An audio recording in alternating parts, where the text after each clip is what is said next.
So these are my examples that I use for things you might put on your 3 list. And what I recommend people to do is to start trying to make connections. And you can I have this in my, if you have my Journal Speak resource pages that I gave you guys, I have this written out if that's helpful.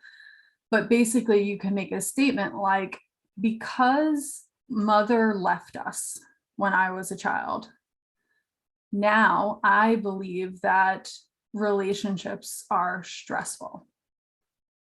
And because I have that belief that relationships are just stressful, I have social anxiety triggers that come up in the present day.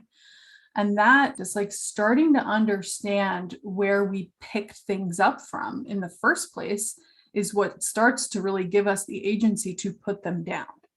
And when we look around, I think what's really helpful in terms of answering the question of like, what's normal or like, what's everybody else thinking in these situations is start watching people, and look to people who you admire or who you see as handling things well, whatever that means, but just start looking around and kind of exploring, this is how I feel about this thing or this person or this relationship. How would I prefer to feel?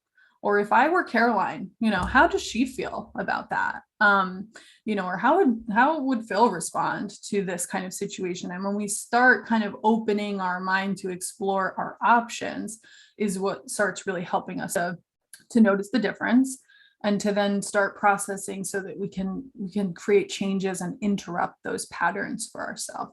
Because that's so much of what's happening.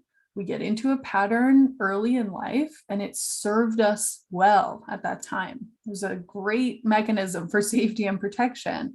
But we get to a point later on where we're like, okay, this isn't serving me. This is just making me sad or stressed or whatever it is, or it's causing me pain.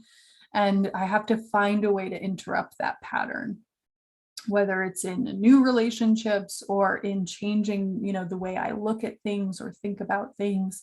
And that's, again, like so much of what Journal Speak is helping us to do. It's like changing the way that we think about things.